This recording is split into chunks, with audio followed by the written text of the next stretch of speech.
Halo semuanya, selamat malam yang berada di Amerika, selamat pagi yang ada di Indonesia. Nah, terima kasih banyak udah bergabung bersama KBRI dan IPA DC di acara Career Track kami hari ini bertema Global Think Tank. Senang sekali kami bergabung semua sebagai warga negara Indonesia dan diaspora Indonesia dapat berbagi cerita dan belajar dari satu sama lain. Sekali lagi terima kasih telah bergabung di acara Career Track kami hari ini. Nah, sebelum mulai acara dan berbincang dengan para panelis kami yang berprestasi, saya ingin lekas menjelaskan apa itu sih institusi yang disebut think tank yang akan kita bicarakan hari ini. Nah, seringkali disebut universitas tanpa murid, or universities without students. Think tank adalah institut penelitian sosial yang melakukan riset policy ataupun advokasi mengenai berbagai topik hubungan sipil, seperti urusan ekonomi, politik, pertahanan negeri, maupun subjek teknologi dan budaya sosial. Nah, Washington DC merupakan pusat utama think tank di Amerika Serikat, karena visi dan misi think tank kerap bersangkut dengan kepentingan pemerintah negara. Saking banyaknya think tank di DC, sampai adanya jalan di dekat DuPont Circle atau downtown DC yang dipanggil Think Tank Row atau barisan think tank. Jika teman-teman ingin belajar lebih banyak mengenai think tank dan pengalaman pekerjaan dari diaspora Indonesia lainnya di Washington DC, kalian bisa mendaftar untuk menjadi Member Indonesian Professional Association DC atau IPA DC. IPA DC adalah Network Professional Diaspora Indonesia yang berada di ibu kota Amerika Serikat. Komunitas kami ada yang bekerja di sektor publik, private, dan juga non-profit, seperti panelis kami malam ini. Dan tujuan utama kami adalah untuk memperkuat koneksi Indonesia di Washington DC dengan bekerja sama dengan institusi Indonesia lainnya di kota ini, seperti tentunya KBRI, seperti buktinya malam ini acara kami, dan juga organisasi lainnya seperti Permias Indonesia. Kami harap teman-teman bisa bergabung IPA DC di www.ipa-dc.org. Sekali lagi, www.ipa-dc.org. Atau ikuti kami di media sosial seperti Instagram dan Facebook @IPA_DC. Terima kasih semuanya. Nah, untuk resmi membuka acara kami malam ini ya, saya ingin mengenalkan yang terhormat Pak Yudo Sasongko, Minister Counselor of Media and Socio-Cultural Affairs at the Indonesian Embassy in Washington DC. Terima kasih dan silakan Pak Yudo. Baik, terima kasih Ebi. Selamat malam untuk yang berada di Amerika Serikat dan selamat pagi untuk rekan-rekan yang berada di Indonesia. Pertama, saya atas nama KBRI mengucapkan terima kasih ya kepada IPA, khususnya IPA DC, yang selama ini sudah bekerjasama dengan sangat baik dengan KBRI Washington DC. Sebelum ini kita ada program-program antara lain Going Global Series dan juga baru-baru ini diplomasi ala Indonesia Muda yang sangat bagus ya. Hal ini menunjukkan bahwa di tengah-tengah masa pandemi saat ini, kita semua termasuk kalangan generasi muda, profesional muda, tidak surut semangatnya untuk terus berkarya, berkontribusi, menyumbangkan yang terbaik, baik berupa pemikiran maupun langkah-langkah konkret ya. Baik, kemudian KBRI selaku wakil pemerintah Indonesia di Amerika Serikat melihat masyarakat dan diaspora Indonesia, termasuk kalangan profesional muda, sebagai aset bangsa yang dapat terus bersama-sama KBRI berkontribusi bagi kemajuan bangsa ya, untuk kemajuan pembangunan nasional di berbagai bidang melalui pekerjaan atau profesi masing-masing. Nah, di sisi lain KBRI juga sangat mengapresiasi dan sangat bangga dengan IPA yang semangat untuk give back ya, memberikan kembali kepada sesama kalangan muda mengenai pengalaman mereka bekerja, berkarir di berbagai institusi ternama ya. Dalam malam ini kita mendapat kehormatan untuk berbincang-bincang, berbagi pengalaman dengan 3 rekan kita, ada Mas Andreaka, Mas Arya, dan Mbak Regina yang sudah dan sedang bekerja berkarir di 3 lembaga kajian ya, lembaga riset atau think tank di yang ternama di Washington DC dan sekitarnya. mereka akan berbagi pengalaman mereka, tips-tips maupun langkah-langkah yang telah dilakukan sehingga sampai pada posisi saat ini. Mudah-mudahan ini bisa menginspirasi rekan-rekan semua dimanapun berada untuk tahu lebih banyak dan juga siapa tahu mengilhami dan juga memberikan semangat untuk bisa mengikuti jejak-jejak mereka bekerja dan berkiprah di luar negeri. Kegiatan ini akan dilaksanakan dalam bentuk serial ya. Jadi ini bukan yang pertama yang satu-satunya, tapi juga akan ada kegiatan-kegiatan berikutnya dengan tema-tema yang berbeda dan narasumber yang berbeda sesuai dengan bidang kalian masing-masing. Jadi tunggu, stay tune untuk program-program berikutnya yang tidak kalah menariknya. Baik, demikian selamat mengikuti acara ini. Semoga memberikan manfaat bagi kita semua. Terima kasih. Saya kembalikan lagi ke Ebi. Silakan Ebi. Terima kasih untuk pembukaannya ya Pak Yudo. Sekarang saya ingin berlanjut ke panelis-panelis kami. No further ado, yang telah dengan baik hati telah setuju untuk berbagi cerita dan memberi pengalaman dan bercerita tentang pengalaman mereka berkarir di think tank DC. Nah, yang pertama Pak Andreaka Natsaligawa dan juga Arya Harsono dan Regina Wijaya. Para panelis, silahkan.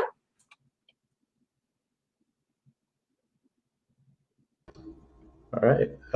Hi, everyone. My name is Andreaka Natsaligawa. I'm a research assistant with the Center for Strategic and International Studies in Washington, D.C. Just wanted to say thank you for having us here for the Indonesian Professional Association and the Indonesian Embassy here in Washington, D.C.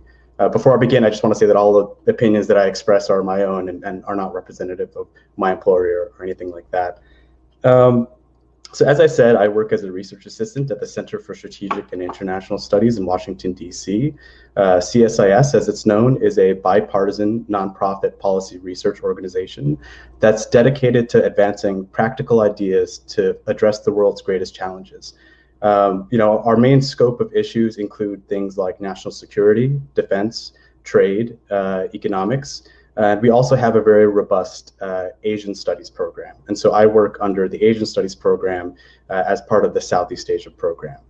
The Southeast Asia program is a bit of a small team. We're a team of 3 full-time staff members and 1 or 2 research interns. Our portfolio covers everything from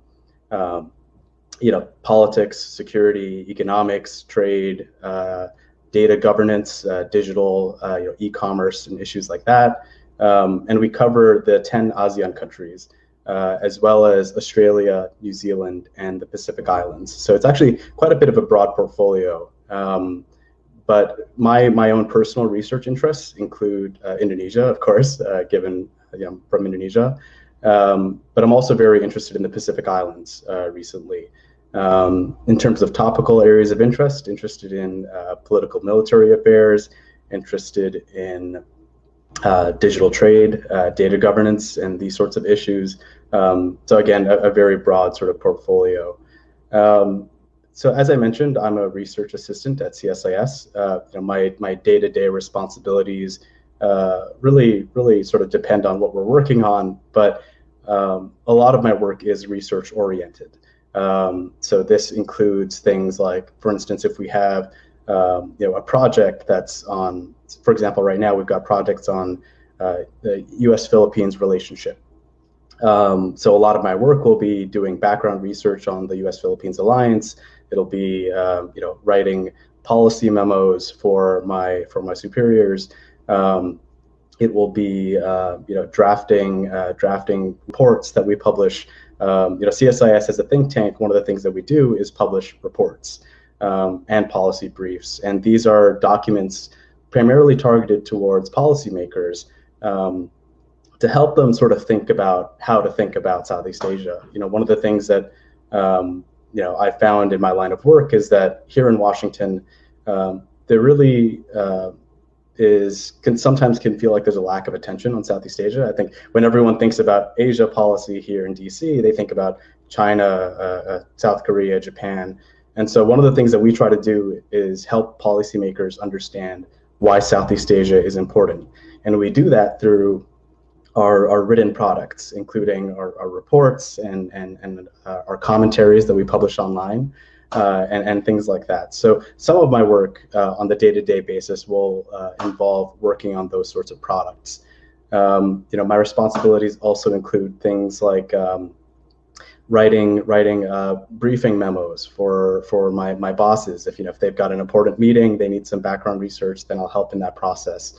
Other things that are included in my sort of job portfolio are I write articles. If there are any topics that I'm particularly interested in or want to investigate, I'll do some research and we'll write a commentary or write a brief piece about looking at the issue from a certain angle. Most recently, I published yesterday in The Diplomat, which is an online publication. I published an article on the COVID-19 vaccine rollout in the Pacific Islands. So that was a topic that I was really interested in. No one was really talking about it. So just managed to pull together some open source research and published on it. So that's a big part of my work is, try to think of ideas of what are the topics that I could write about that would really push the envelope in terms of research here in Washington and sort of further the conversation, because that's what we want to do is push the conversation, the policy dialogue on the region. So that's more of the substance side of things. In addition to the substance, I also help with the more programmatic elements of my job. So things like program development. So CSIS is unique in the sense that each of our individual programs has to fundraise for itself. It's a very unique fundraising model. So we don't have like a central pot of funding that we can reach into. It's all mostly very entrepreneurial. So part of my responsibilities are, thinking about, what are interesting projects, what are the grant opportunities that we can look into. So sometimes this will include writing grant applications for the U.S. government or for foundations and things like that. So grant writing. Other sort of more logistical things are budgeting. So I help manage our program's budgets, so sort of having oversight over that process. And I think the last thing I'd want to highlight in terms of responsibilities is staffing. So I help manage our team's research interns. We usually have one or two. So that includes things like, during the hiring process, doing applications, doing interviews, and then sort of helping them, once they're in the door with their professional development and connecting them with potential employers after they leave us. So I can speak to this sort of as both an employee and someone who hires at CSIS. And so if you have any questions about that, I'm happy to answer. In terms of how I got here, I grew up sort of knowing that I wanted to be engaged in foreign policy research work. It was something that I was really interested in. I did my undergraduate degree at New York University, so graduated in 2017. I studied politics. And I found that, I spent a few months after I graduated looking for work. And what I found very quickly is that if you want to do policy-oriented research in the United States, it has to be in Washington, D.C. That's where all the best think tanks are. So I wanted to stay in New York, but I wasn't getting any luck when it came to applying for jobs. So I looked towards DC. I found a few think tanks that I really liked. I sent in applications, and CSIS was the one that was the best fit because I wanted to do work on Southeast Asia, and there aren't that many think tanks that do Southeast Asia related work. So it felt like the perfect fit for me and sort of what I was interested in and things like that. Right now, so I started off as a research intern back in 2017. This was September 2017. I was an intern up until around February 2018. And then at the time, my direct supervisor decided to leave CSIS, and there was a vacancy. So I applied for the position, and after an interview process, I ended up getting it. And I've been in that position since then. So that's been just over 3 years. So 3.5 years total at CSIS, which is, it's been a great experience, and I really love it. Right now, I am also a student in the Master of Arts in Asian Studies program at Georgetown University. So concurrent, during the day, I'm working in the office, and then at night, I'm in class on Zoom, which has been a really interesting challenge, but a really fun and exciting time for me. So happy to talk about master's degrees, how they fit into the professional landscape here in Washington, D.C. And there are lots of great grad schools here in the city as well. So I'm happy to talk about that. One thing I just highlight that I haven't mentioned before about what CSIS does is events.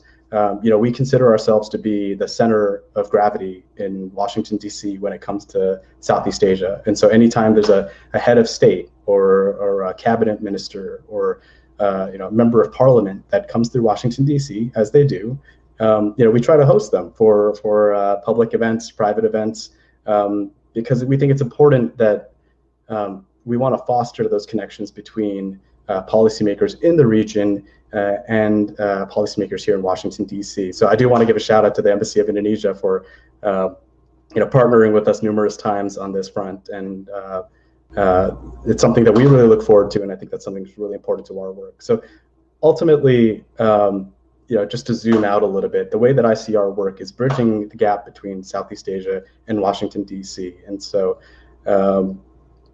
I think that's all I've got to say right now. I'm looking forward to the Q&A. Happy to talk about any of what I've just discussed. I know is a lot, but again, thank you for having me. All right, Andreaka, thank you so much. We really appreciate your sharing your valuable experience working at CSIS, and also spreading valuable research about Indonesia and Southeast Asia in general. So we really appreciate your time and also your work. Nah, untuk para pemirsa, jika ada yang mempunyai pertanyaan untuk Andreaka, tolong kunjungi Facebook Live KBRI dan tulis pertanyaan kalian di comment section. Nah, setelah presentasi seperti yang Andreaka telah katakan, kami akan ada Q&A session di mana kalian bisa berbincang dengan narasumber kami. Nah, sekarang saya ingin memperkenalkan panelis kami yang kedua, Arya Harsono, Research Associate di World Resource Institute. Selamat malam dan silahkan Arya, makasih. Terima kasih Abi, terima kasih semua kalian yang lagi bergabung di acara ini.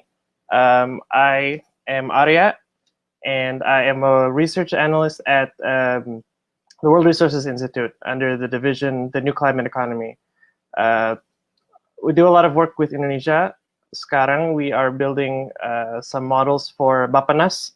Model ini agak kompleks. Jadi kalau ada yang kurang jelas, jangan takut bertanya ya.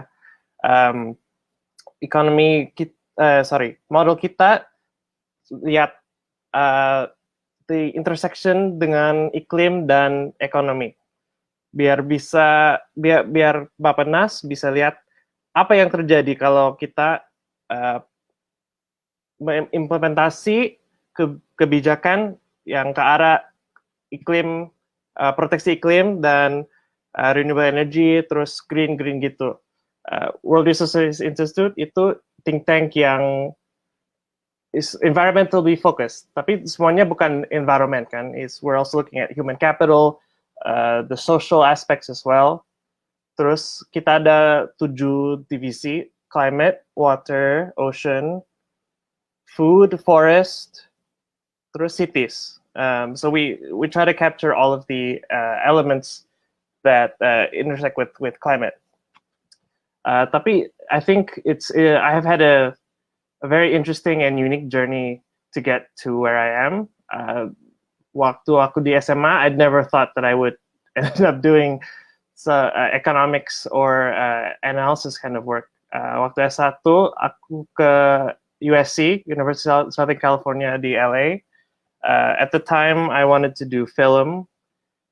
And then I did work in film for a few years setelah lulus dari S1. But for some reason, I felt like it was not enough.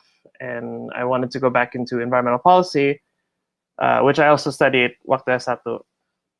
And then when I decided I didn't want to do film anymore, I looked for S2 master's program yang bisa balik ke environmental policy. So I chose SIPA in Columbia University, which I know a lot of Indonesians tend to know over Columbia, which I think is quite interesting. But SIPA is a great school. Especially for me, who never had any policy economics training sebelum S2, and the transition for me was agak sulit, tapi I managed, and now I am doing the kind of work that I never thought that I would be doing earlier on.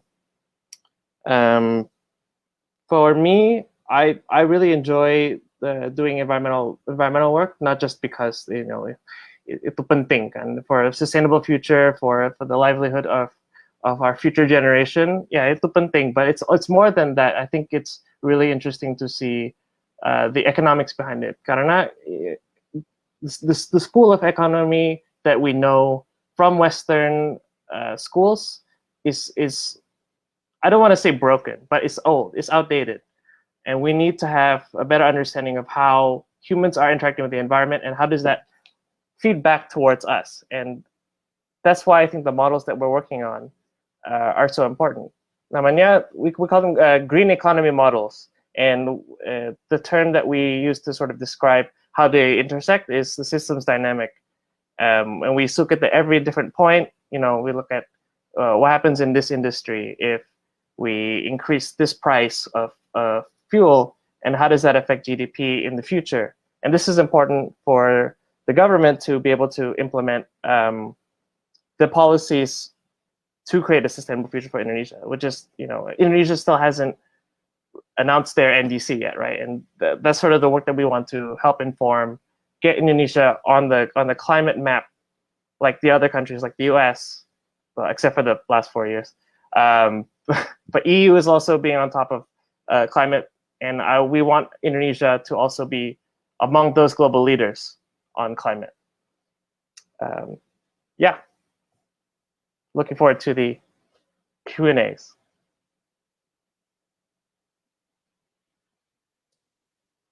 Thank you, Arya, for sharing your stories and contributing to extremely important research about sustainability in Indonesia.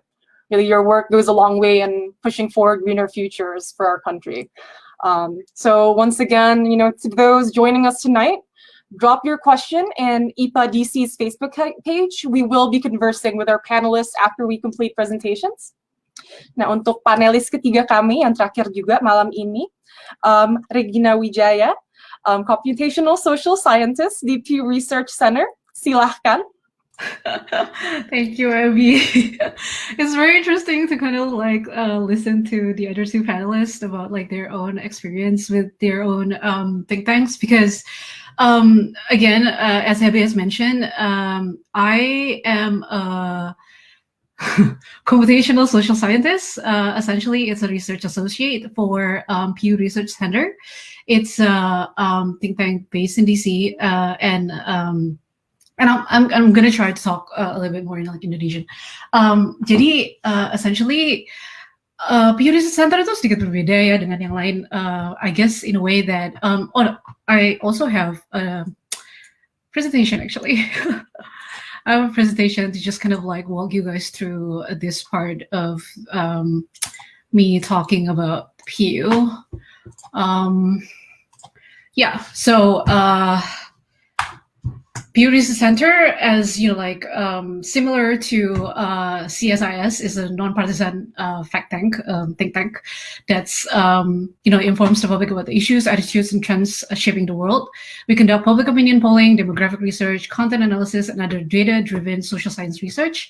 And but unlike Andreaka in CSIS, we don't really take policy positions, nor our research, the focus of our research is not necessarily to inform policy decisions, but it's more to purely inform the public, especially in the topic of public opinions.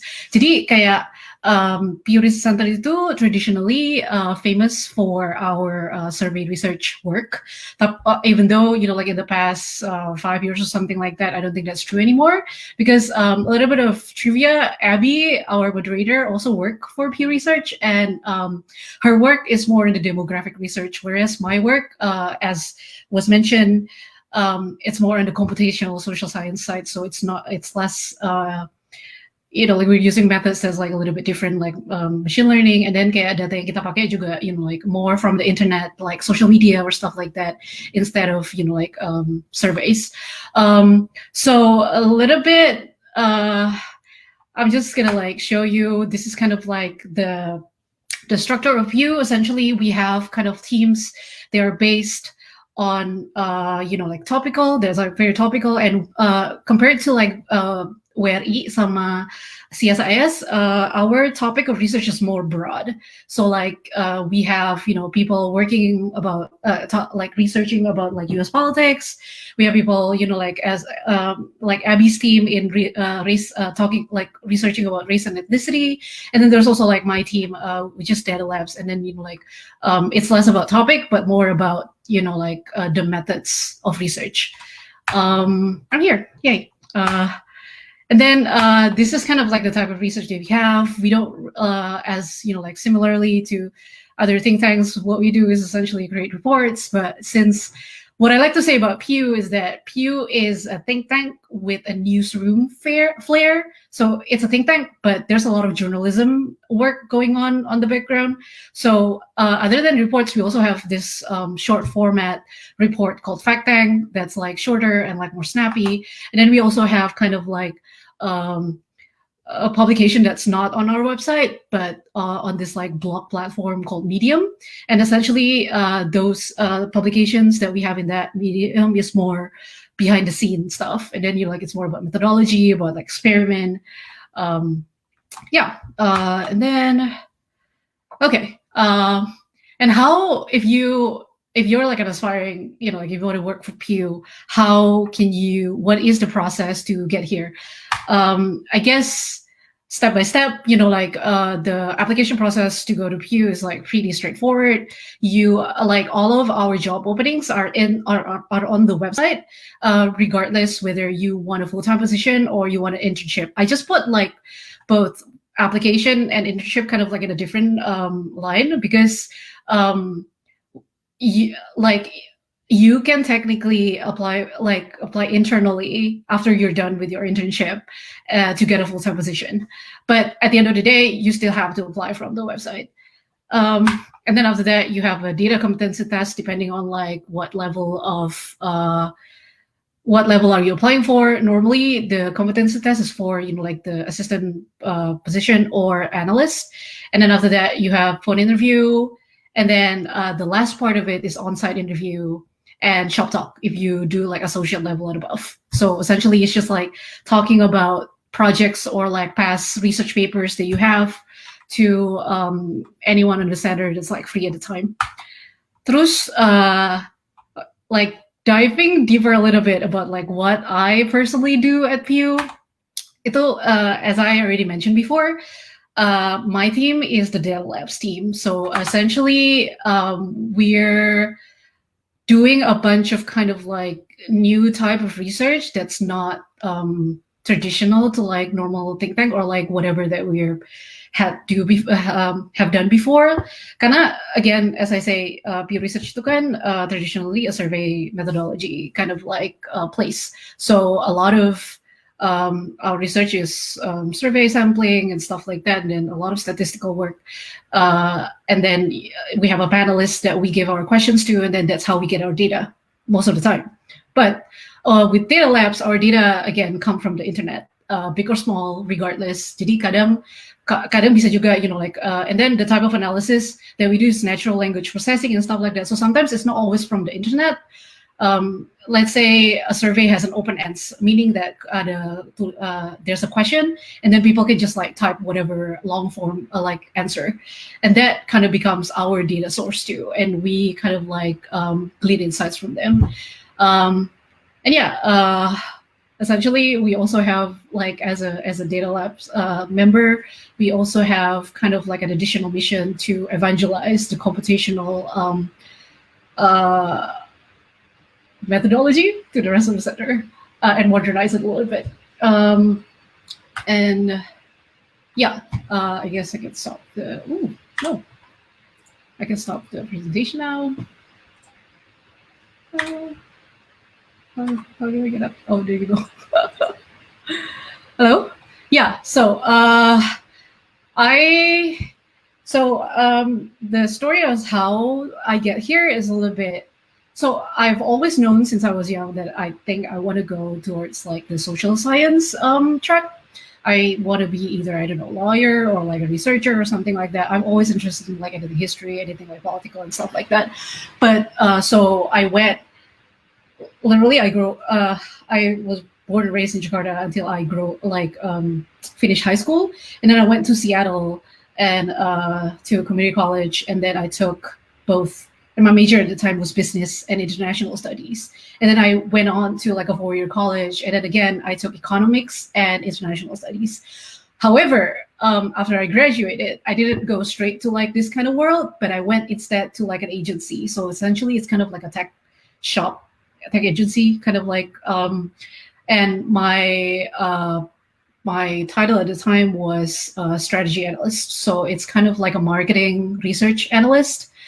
Although like after a couple of years I was there, I was kind of like influenced and essentially inspired by all the tech people surrounding me. So I was like thinking, but at the same time, I also want to kind of go back to kind of like the social science world.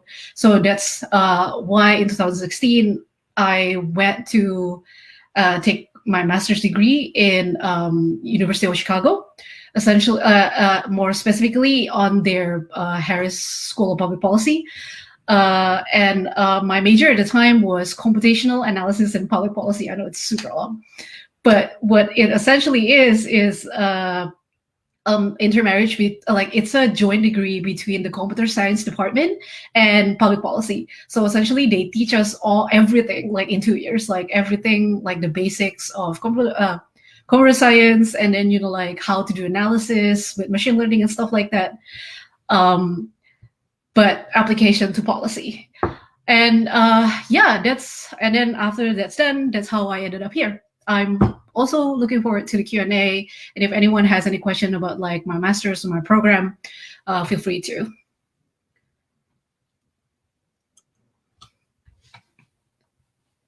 Okay. Yeah, well, thank you, Regina. And thank you for repping the Pew Research Center.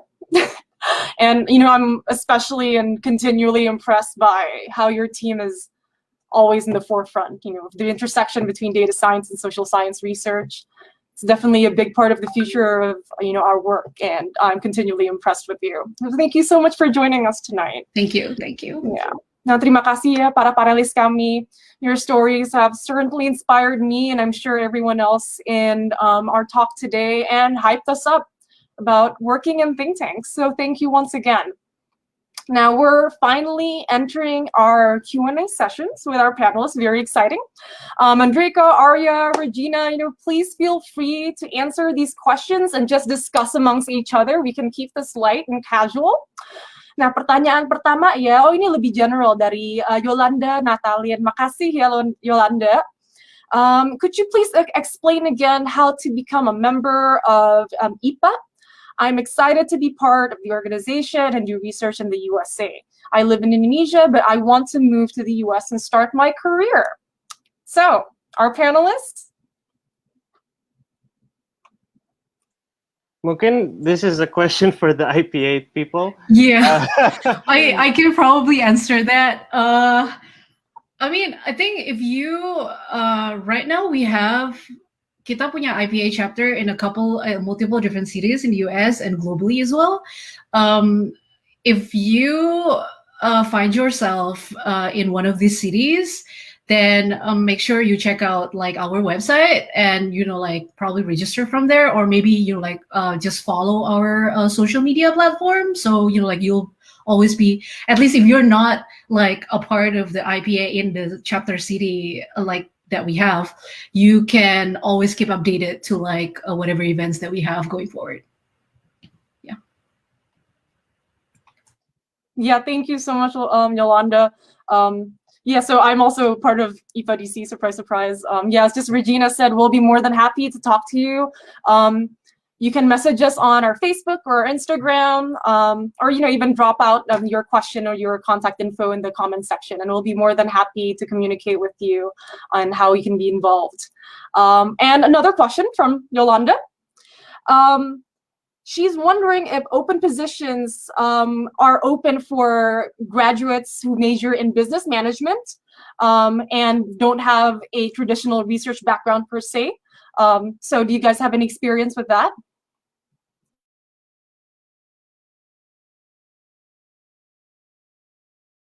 I can sort of take a stab at that. I think so. I mean, I think when it comes to, from my perspective, when we're hiring for whether it be research interns or research assistants, research associates, having a background in foreign policy research certainly helps. But having a major that's in a different field, including business management, does not preclude you from being able to participate. What I think we look for is not so much the actual title on the degree, but just sort of what work you've done, what skills you have. And so, if you're doing business management, but you're looking to break into foreign policy research, then, you might want to think about ways to supplement your coursework with additional work on the side, whether it be writing or doing additional research on the side, just so that when you're applying, you have a more comprehensive profile. But I don't think, I think we look for different things in different people in different positions, right? And so there's never really one fit profile for what we want, and that could really change. And so sometimes we'll want people who have business backgrounds, and sometimes we'll want people who have defense backgrounds. It really just depends on what projects we have. And if I could speak to the management side of it, I think management is becoming is more and more important, especially the qualitative side of how we handle people and how we work in teams, right? That's, there's a lot more self-help nonfiction books that are very focused on this. MIT Sloan School of Management does a lot of work on this as well. So I think if you could leverage your management skills and experience, I think a lot of think tanks are looking for that.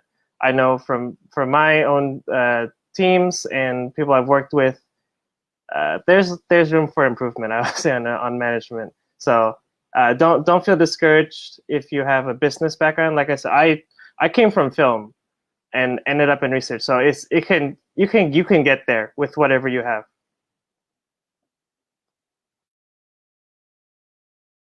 Yeah, I think my comment on that will be similar to kind of Arya, because like my background is technically from the business side of things, but I ended up here. So yeah, it's definitely possible.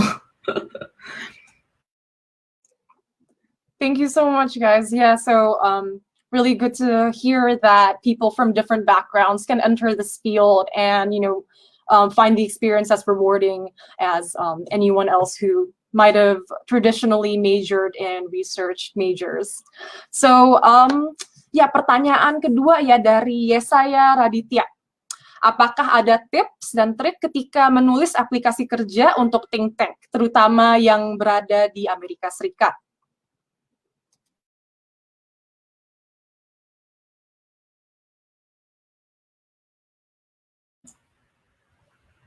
Yeah, that's a hard question, guys. I don't know if you're applying dari Indonesia, they require you to have the work authorization to work in US, kan harus pakai visa H1B atau sekolah dulu terus ambil OPT. I mean, all of us have gone through this many times, and it can be susah and it takes a lot of work and money. But I think for people who, kalau you're in Indonesia and want to work in a think tank in the US, look for the Indonesian offices of these think tanks in Indonesia, so that they'll always have these transference programs. We've had a few interns dari Indonesia that came to DC office as well. So that's how you sort of break in, I think. I think for a think tank that's like purely on the US, like mine. So yeah, I know that CSIS and WRI punya cabang di Indonesia, and I think that's kind of like a good point in which that you can go from like local offices and then to the US. For me, yeah, I guess it's a little bit harder, but for I think the answer to that for me is twofold.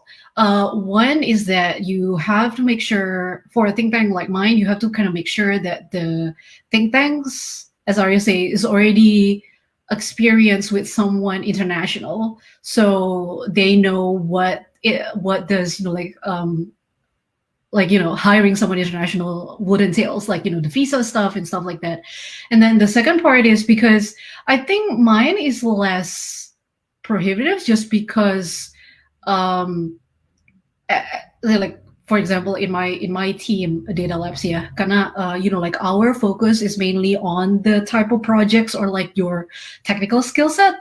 So I think as long as you somehow can communicate and translate that project that you had that has like this that's relevant to like the research that we're trying to do or something like that, I don't think the possibility is zero, but like it's just, you just have to make sure that you go through the extra steps. That's it. And I think if I could just add on two things to this conversation, I think first I would say, sort of in line with what Regina was saying, I think you want to leverage your international experience, right? What is it about your background being from Indonesia that would serve as a benefit for the organization?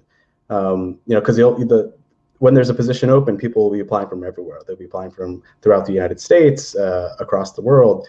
And so, like, what is it about your specific experience that would really benefit the organization? So you should think about that. And I think just a sort of fundamental thing, what I tell all applicants is that they should proofread their applications.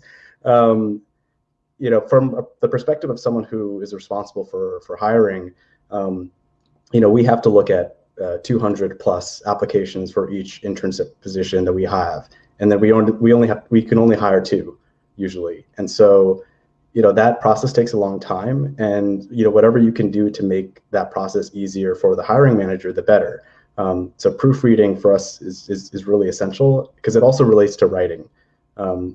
CSIS is a writing-oriented think tank, and a lot of our deliverables are written products, so whether it be reports or memos. And so I think having writing as the skill is probably the most important thing you can bring to the table, because you could be the smartest person in the world, but if you're not able to convey sort of your thoughts and opinions and analysis in writing form, then you'll have trouble sort of getting an audience in Washington. So I think working on your writing skills, whether it be through writing articles for online publications or things like that, I think can be a really great way to hone your skills before you apply. Thank you so much, everyone. And sorry, just to jump in on this question really quickly, during the hiring process for Pew, what I find really helpful, at least, is when applicants make it obvious that you read the reports from these think tanks or these institutions.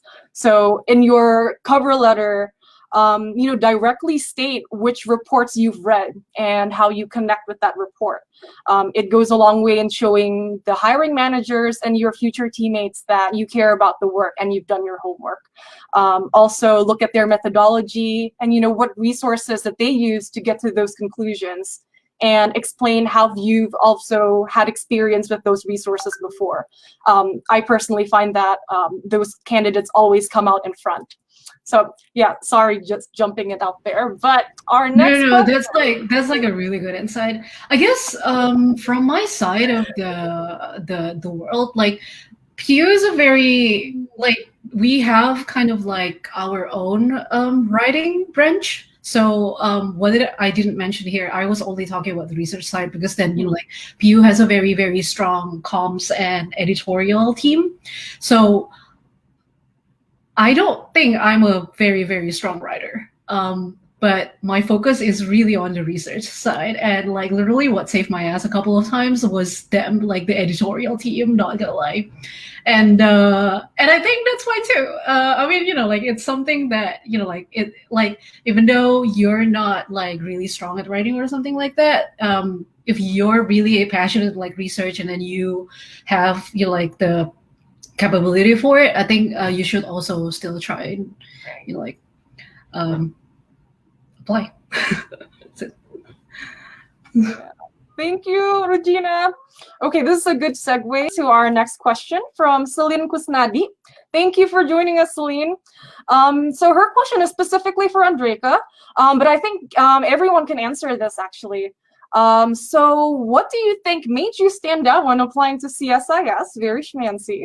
Is there a specific work experience or skills that they were looking for? And do you think networking has helped you land the position where you're in now? Thank you. This is a tough question. I have to do some self-reflection. I wish I could go back in time and ask my boss at the time why he hired me. I think my first impression would be just having the international experience. Like I said, you know, I grew up, I'm from Indonesia, I grew up there. I had a little bit of work experience there, and I think CSIS focuses on Southeast Asia, right? So I had the in-country experience. But I also had, you know, when I was in college, I was a member of the Indonesian Students Association at NYU. And we would host public events related to, you know, politics and economics in Indonesia. So things that I had done in college ended up helping me with my events experience, with my writing and things like that. I had also interned for the Jakarta Globe, the English language newspaper in Indonesia for a few months, which also was really helpful in terms of building out my writing portfolio and really connecting me with people on the ground in terms of like research work.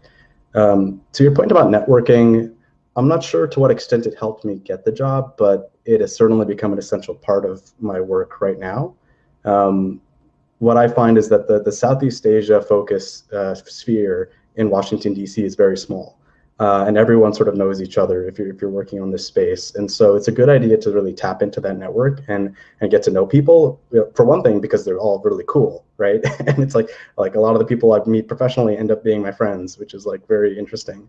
But also because you never know when opportunities might arise from those connections you make. And so networking is kind of scary sometimes, and it can be kind of intimidating, but it's a very important part of the work. And I think especially now with everything being virtual, I find that it's actually easier to set up meetings because I can just hop on Zoom and talk to someone new as opposed to having to go get coffee. We have to be in the same city, you know. So take advantage of that. You know, reach out to people, send an email. You know, if they don't reply, then they don't reply. But if they do, then that's great. You've just made a new connection.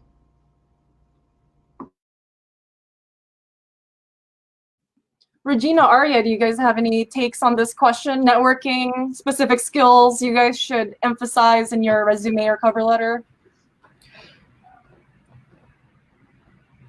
Yeah, I don't know how much networking helps me to get into the space necessarily, but what Andreaka said is pretty true because like not only Southeast Asian space is very narrow. I think like for example like where I am right now, which is kind of like in the social in the computational social science side, is also very, very narrow. So literally all the publications that we have is like by the same person, like all the same time. We all know everyone else, and like and I think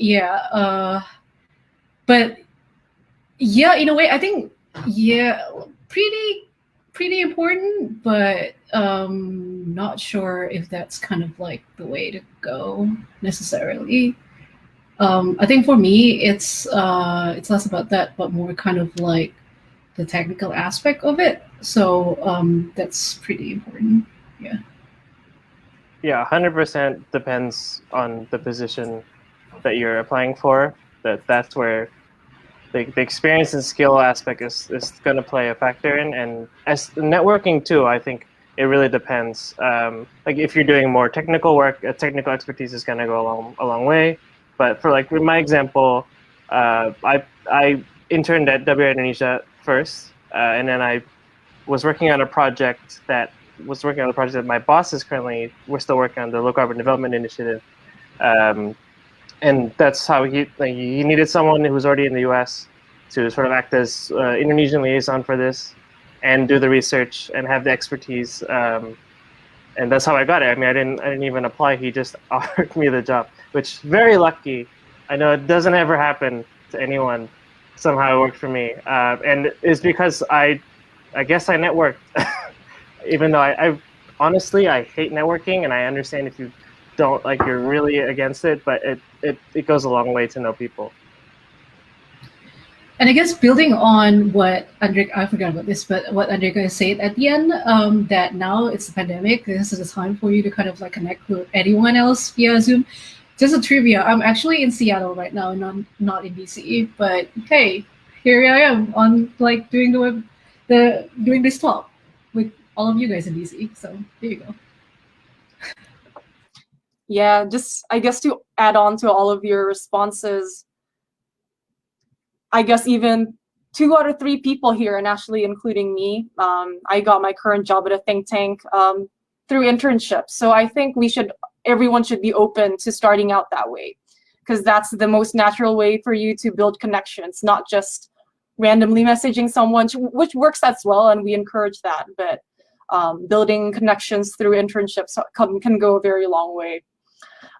So guys, we have another question from Tisa Larasati. Makasih ya Tisa sudah memberi pertanyaan malam ini. So this is quite a long question. From what I understand so far, if one wants to work in think tanks or related institutions, it's best that they do it the straight way. They go straight to it right after graduating college, either through internships or full-time work or grad school. So her question, is starting a career in this field going to be more difficult for people with a dent in their resume? Example, they work for a corporate company or something that's unrelated after graduating college. So she would really like to hear your thoughts on this, when you do something a little unrelated and then try to go back into it.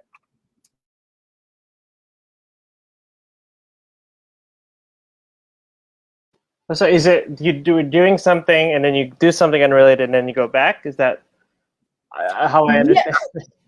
Yeah, I think so. So I think it's either you may not have majored in it, or if you did major it in college, but you worked in a different field, and then now you're trying to go back into it.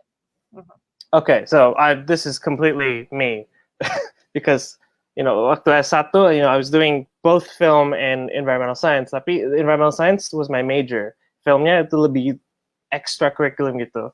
But most of my work opportunities itu kan lebih, it's like you need to answer now. So unfortunately, I had to I did want to also take the film route and ended up pursuing that for a while. And so I had that dent, I guess, on my CV, even when applying to grad schools. And I think the way that I worked around it is taking the skills from these different positions I did in film and trying to find the things that were relevant. Like I was managing a lot of people, and then that's important for, as I said, to get management. And just making your resume fit towards it, even though it may not initially seem like it. The resume is, think of it as an art form, right? It's not just facts. You have to really craft it to the position and the company as well. So don't be afraid. Don't be afraid, even if you don't have the experience. Take the shot, but do it, carefully. I think, I'm kind of similar to Arya, but yeah, I came back to like masters to kind of like learn all this all over again and kind of like gain the skills. But I think, but then again, like after graduating master, I don't think I got this job almost like immediately. It took me quite a while because I think at the time I was trying to find a job more in Seattle than in DC. So there was kind of like a 6 months, 8 months gap. And I was kind of while waiting, I was again kind of like working for like another agency just to make sure that I can still like to fill my time. And I think whether or not, probably this is kind of like specific to my kind of position, because at the end of the day, I think what's important is the relevant project that I've done before. So that's kind of like the one that's ended up carrying a lot of weight. In a way that even though I kind of have that gap, but then, like I've done the homework and I've done that kind of work before and it was interesting. And it's like, so that's why even though, like there's that gap, it's not necessarily that important, because at the end of the day, they know that you can do your job and successfully when you're like in this position. So, I mean, like, I feel like you shouldn't be discouraged by like a blemish in your resume or something like that. And like as Arya say, and I think like every position kind of have its something that you learn from it, and it's really what's important is really on like how you can kind of mold that experience to fit the position that you wanted in like this like think tank space.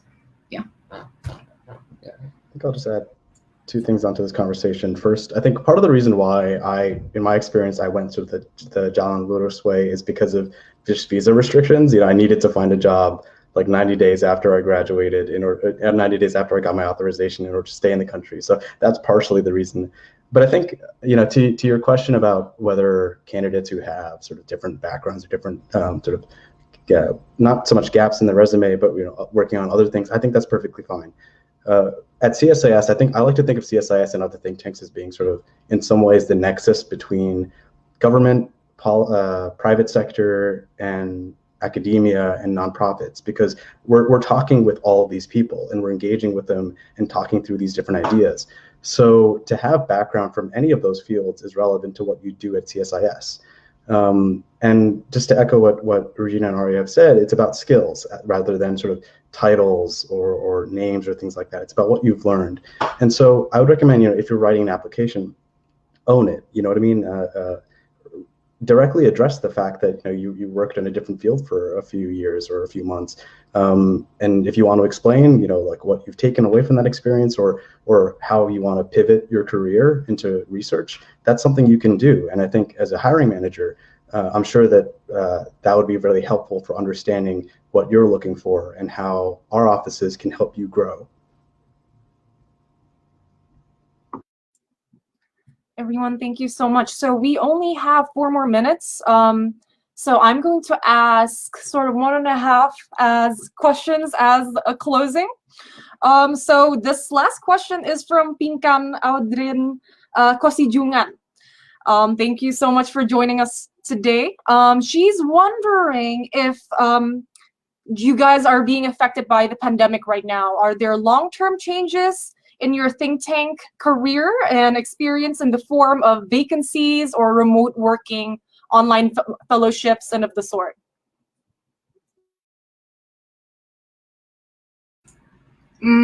Yeah, we a little bit.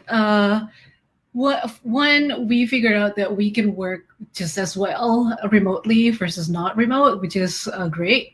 But also there's also kind of like a downside. I think we supposed to have a fellowship sometime end of last year, but it ended up getting canceled because of the pandemic. And essentially, like the way PU works is that we already kind of have like a proposal on what we're going to research in the next kind of like fiscal year or something like that. Normally it started in the mid-year, but because of the pandemic, essentially we have to scrap everything, and then we have to kind of like like being a little bit more creative, and then kind of like think about what we're going to research as we go.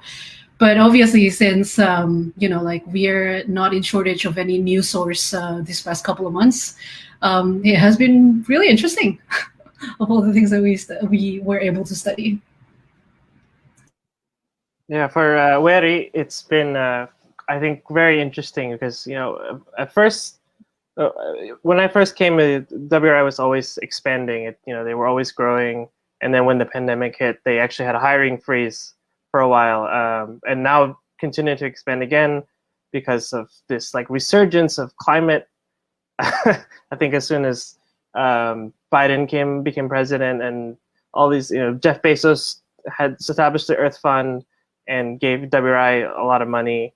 So now we're expanding twice as much probably. So there will probably be more vacancy opportunities for remote working. And especially for WRI Indonesia, I think they're going to start expanding as well. But I think the more interesting thing is the content of the work that has changed because of the pandemic. Because we finally have this stop, economic slowdown, and we have a chance to really implement policies that will help bring not only environmental benefits like emissions reductions and better livelihoods for the people, but also better economic growth in the long term. And this is something that's changing the way that we are doing things as well. Okay. Guys, so we are closing up our session tonight. Thank you, Regina, Arya, Andreaka. So I want you guys to have one more closing remark before we go. To all of our audiences, if you can say in one sentence, what is the most rewarding part about your job working in a think tank?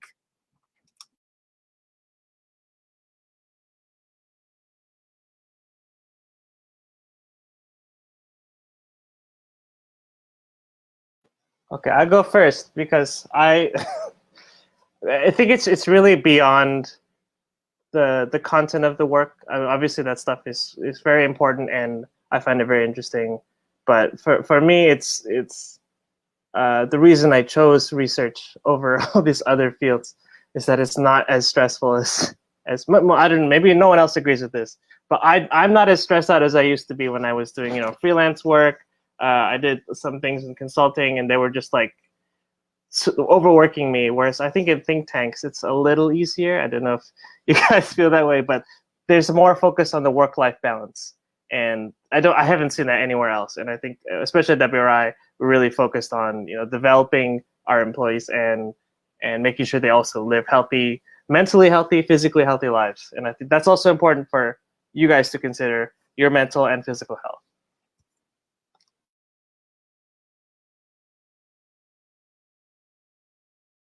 Yeah, I think what I appreciate about working at a think tank is the impact. Sometimes, well, it's strange because I feel like sometimes we do a lot of writing, we do a lot of research, and we write a lot of reports, but sometimes it's hard to know whether people actually read them and whether they actually have impact. So sometimes it feels like you're just tossing ideas out into the void. But then sometimes, people will listen. You'll hear something you wrote in a congressional hearing, or you'll see some of your articles cited in another research journal. So it's like that is really gratifying, seeing your work is actually having the impact that you want it to.